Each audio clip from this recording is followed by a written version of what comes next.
Hello friends. क्या Russia अब corner हो गया है? क्या चाइना के जो स्टेक्स हैं वो दुनिया में अब डाउन होते जा रहे हैं?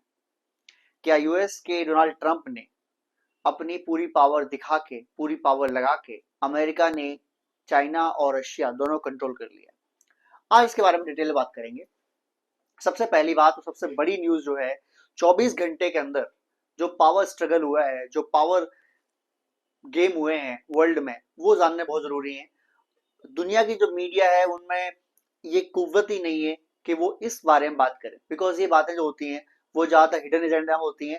और वो मीडिया जो गोदी मीडिया है, जो सरकार के द्वारा प्रस्तावित है, वो क्या ऐसी चीजें बताएगी? आंसर है बिल्कुल नहीं।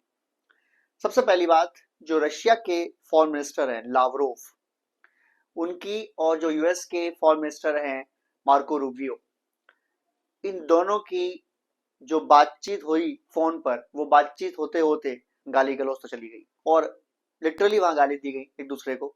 और उसके बाद अमेरिकन जो इस टाइप की टोन सुनने के आदी नहीं है, जो किसी भी दूसरे देश का कोई भी मिनिस्टर हो या फॉरेन मिनिस्टर हो या प्रधानमंत्री हो, उसकी गाली सुनने को तैयार नहीं होते, ना सुनी है उन्होंने कभी।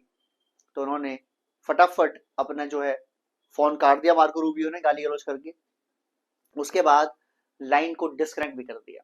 यानी उसके बाद रशिया के पुतिन अगर कॉल कर भी रहे हैं तो उनकी लाइन एंगेज जा रही है, बिजी जा रही है, वो उठा नहीं रहे फोन। रीजन, क्योंकि अब लावरोव ने जो लाइन क्रॉस की, इसके बाद दो चीज हो सकती हैं। सबसे पहले, जो रशिया के प्रेसिडेंट है पुतिन, वो लावरोव को फॉरेन मिनिस्टर की पोस्ट से हटा सकते हैं, बिकॉज कम्युनिस्ट पार्टी जहां पर हो, जहां कम्युनिस्ट सरकार हो, भले वो हमारे दोस्त हैं या जो भी हैं, वहां पर एक चीज बर्दाश्त नहीं की जाती और वो है हार।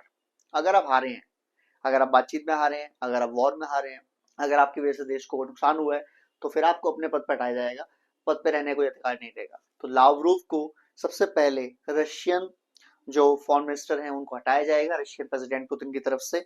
ये लगभग तय हो गया है। अब इसके बाद क्या होगा और ये हुआ क्यों? अमेरिका जब मिलके गए हैं डोनाल्ड ट्रंप शी जिनपिंग से, चाइना के प्रेसिडेंट से, तो वहां पर दो तीन बातचीत हुई जो ऑफिशियली निकल के बाहर आई, सामने आई। वो बातचीत ये हुई कि चाइना ने कहा कि हम आपका जो मक्का है और जो बाकी फसलें हैं जो जेनेटिकली मॉडिफाइड है यानी जीएम फसलें हैं, हम उनको आयात करना शुरू कर देंगे।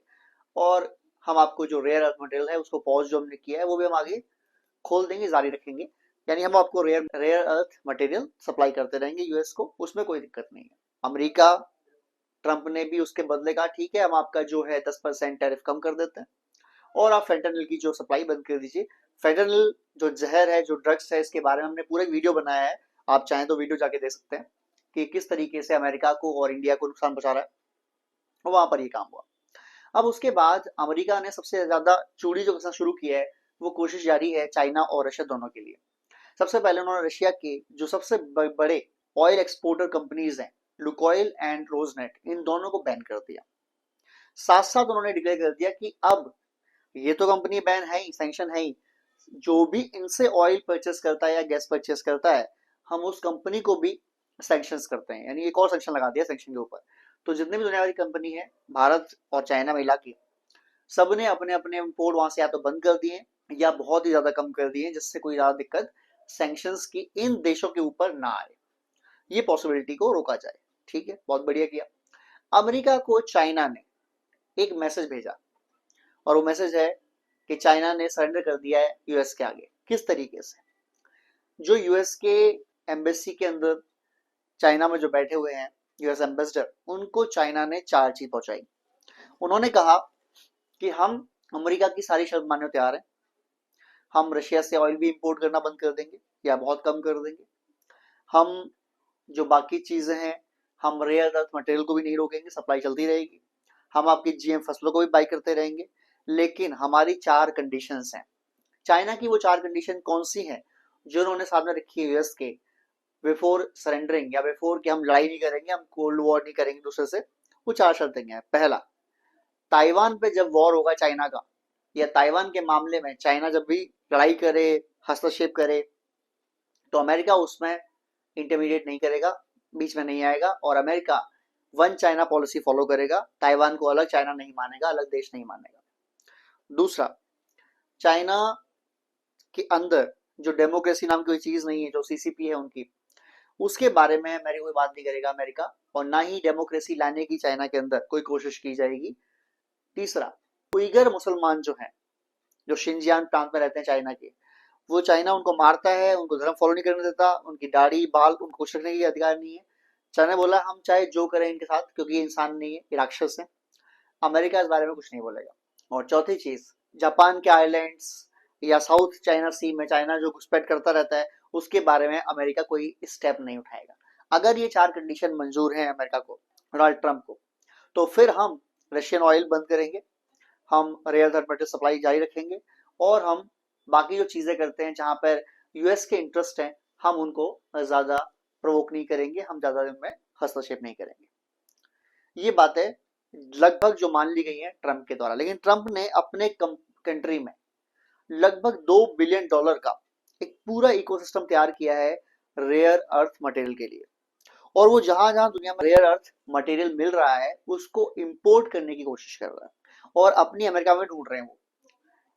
क्योंकि आपने देखा होगा पाकिस्तान के जो शहबाज शरीफ हैं, जो आसिम मुनीर हैं, दोनों वो एक फोटो बड़ा वायरल हुआ था, वो सूटकेस लिए घूम रहे थे, उसमें रेयर अर्थ मटेरियल पड़ा हुआ था, और वो दिखा डोनाल्ड ट्रंप को कि देखो हमारे पास ये रेयर अर्थ मटेरियल है।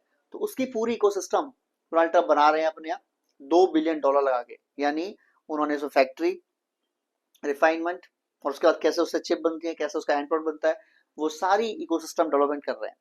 और यूएस ने एक अंदाजा लगाया कि उनको 1.5 यानी लगभग 1.5 साल चाहिए rare earth material ecosystem US में डेवलप करने के लिए।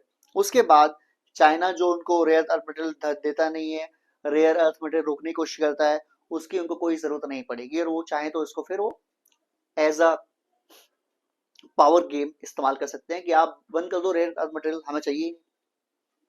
अब यहाँ पर भारत का मुद्दा कहां से आता है? भारत ने भी रशिया से तेल इंपोर्ट करना लगभग बंद कर दिया है, और भारत धड़ाधड़ डील कर रहा है यूएस के हथियारों की। इससे दो चीज सामने आती हैं। पहली, यूएस के सैंक्शंस काम कर रहे हैं। दूसरी, मोदी जी अब परेशान हो चुके हैं पुतिन की वॉर जो यूक्रेन में चल रही है उससे, बिकॉज मोदी चाहते हैं ये वॉर रुके, क्योंकि लोगों का मरना किसी भी हाल में एक्सेप्टेड नहीं है, और पुतिन चाहते हैं पूरा यूक्रेन हड़पना, और पुतिन को यूक्रेन हड़पने में 5 से 7 साल लग जाएंगे। तब तक उनकी जो कॉस्ट है, आपको पता है जब से अमेरिका ने सैंक्शन लगाए हैं हमारे शेयर्स के ऊपर, हमारी इकोनॉमी के ऊपर काफी बुरा असर पड़ा है। तो भारत नहीं चाहता कि पुतिन के जो लड़ाई का पागलपन है, जो यूक्रेन कब्जा करने का पागलपन है, उसको हम इतना सपोर्ट करते रहें कि हमारी इकोनॉमी बर्बाद हो जाए इस चक्कर में। बिकॉज वॉर ऑलरेडी चल रहा है लगभग 3 साल से, तो अब तक उनको वो टारगेट अचीव कर लेने चाहिए जो उन्हें करने हैं। लेकिन अगर पुतिन का ये मानना हो गया है कि हमको ये यूक्रेन पूरा कब्जा ही करना है, हमको यूरोप में भी घुसना है, लड़ाई करनी है, तो फिर इंडिया चाहता है कि अब वो इससे पीछे हो जाए, और वो अब अपने इकोनॉमिक हित को भी देखे। सिर्फ दोस्ती यारी में लगे रह के, सिर्फ दोस्त को सपोर्ट करने के चक्कर में अपनी पूरी इकोनॉमी तबाह तो नहीं कर सकते हम। और हम सपोर्ट भी कर रहे हैं दोस्त को, पुतिन को, लेकिन एक लेवल के बाद हमको भी जरूरत है, हमें सपोर्ट चाहिए। तो यूएस के जो प्रेसिडेंट उन्होंने साफ कहा है, जैसे ही रशियन इंपोर्ट हम रोकते हैं ऑयल का, तो जो 25% पेनल्टी है वो तो अगले दिन हट जाएगी, बाकी बच गया 25%, उस पर डिस्कशन चल रहा है, और वो लगभग 12 से 15% में डील साइन होने वाली है। तो हो सकता है कि नवंबर के एंड तक या दिसंबर की शुरुआत में ये डील साइन हो जाए, डील लॉक हो जाए कि भारत अमेरिका में अब डील साइन हो चुकी है बिजनेस की, और इसके लिए भारत और अमेरिका जो है 12 से 15% टैरिफ के ऊपर एग्री कर रहे हैं, और ये जरूरी भी है। अब जो प्रेसिडेंट पुतिन फंसते जा रहे हैं अपने गेम में, उनको दो चीज समझनी होंगी। पहला, अगर वॉर आपको करना था यूक्रेन में, तो आपकी जो जीतने की जिद थी उसको आपको जीतना था 1 से 2 महीने, मैक्सिमम 6 महीने में। वो वॉर खिंचते खिंचते चला गया 3 साल, और अब उसके कॉन्सिक्वेंसेस सामने आने लग गए हैं। तो इतने लंबे टाइम तक आपके जो सहयोगी है उनको भी दवा बनाने में अमेरिका कामयाब हो गया है। अमेरिका ने चाइना को भी रोक दिया है, और भारत को भी रोक दिया है ऑयल इंपोर्ट करने से। और अब इससे ज्यादा क्योंकि पुतिन की चूड़ी कस रहे हैं डोनाल्ड ट्रंप, वो चाहते हैं कि वॉर बंद हो, वो चाहते हैं पुतिन दबाव पे आए, पुतिन दबाव को फील करे। अब वो दबाव पे आते हैं या नहीं आते हैं, वो हो सकता है यूक्रेन में वॉर रोक दे, हो सकता है वॉर हमले तेज कर दे, वी डोंट नो। बट जो प्रेशर टैक्टिक्स है वो जारी है डोनाल्ड ट्रंप की तरफ से। ट्रंप चाहते हैं हर हाल में ये वॉर रोका जाए, और उसके लिए वो जो प्रेशर अपनाना हो अपना रहे हैं। हालांकि पुतिन का भी मानना हो गया है कि अमेरिका नहीं चाहता ये वॉर रुके, और अमेरिका बेसिकली चाहने लग गया है कि रशिया प्रॉपर ये गेम हारे, रशिया सरेंडर करे, ताकि जो जमीन जो चीजें हैं वो वापस ले सके यूक्रेन के लिए। हालांकि आई डाउट, मुझे ऐसा लगता है कि ये पॉसिबल नहीं है। अमेरिका और यूरोप अच्छे से जानते हैं कि रशिया ने जो टेरिटरी कब्जा कर ली है उसमें से 1-2% के अलावा वो पूरी वापस तो करने से रहे, चाहे जो हो जाए। और अगर वॉर होता है तो दुनिया का एंड हो जाएगा, ये भी कंफर्म है, बिकॉज रशिया के पास तकरीबन 5,500 न्यूक्लियर बॉम्ब्स हैं, जिससे पूरी दुनिया खत्म हो सकती है। और साथ साथ जो फ्रांस है, जर्मनी है और जो यूके है यानी इंग्लैंड है, इन तीनों ने तो लगभग तय कर रखा है कि पुतिन की जो मंशा है, पुतिन की मंशा, पुतिन की इच्छा यूक्रेन पर लड़ाई करके रुकने की है नहीं। पुतिन की इच्छा ये है कि वो यूक्रेन से लड़ाई आगे बढ़े और यूरोप में हमला हमला पहुंचे, जिसके लिए वो तैयारी ऑलरेडी करना शुरू कर रखे हैं। हालांकि वो कितना कर पाएंगे, सामना नहीं कर पाएंगे, वो एक अलग बात है। अब यहाँ बात शुरू होती है, जर्मनी और फ्रांस अपने सैनिक भेजने को तैयार है यूक्रेन के अंदर। ब्रिटेन ने अपनी लगभग 250 से 300 किलोमीटर मार करने वाली जो मिसाइल्स हैं वो भेज दी हैं यूक्रेन के अंदर, और यूक्रेन उनसे लगातार हमले कर रहा है रशिया के एनर्जी सेक्टर्स में, रशिया के रिफाइनरीज में, रशिया के जहाँ बड़े बड़े गैस स्टेशन हैं, ऑयल स्टेशन हैं वहां, और हथियार डिपो में। बिकॉज यूक्रेन का मानना है कि अगर हम रशिया को रोक सकते हैं तो यही रोक सकते हैं। जर्मनी तो ये कह रहा है कि रशिया ने हमारे खिलाफ ऑलरेडी लड़ाई छेड़ दी है, लड़ाई शुरू कर दी है। और नाटो भी मानता है कि जो ये रशिया के ड्रोन्स, मिसाइल्स नाटो की जो कंट्रीज है उनके ऊपर आ जाते हैं, आसमान में आ जाते हैं, ये उकसावे की कार्रवाई भी है। साथ साथ ये रशिया के प्रेसिडेंट पुतिन चेक कर रहे हैं कि अगर वो लड़ाई लड़ते हैं नाटो से यूक्रेन के बाद, यूरोप से यूक्रेन के बाद, तो वो लड़ाई के हद तक कामयाब हो सकती है। ये चेक पॉइंट हो रहे हैं उनके।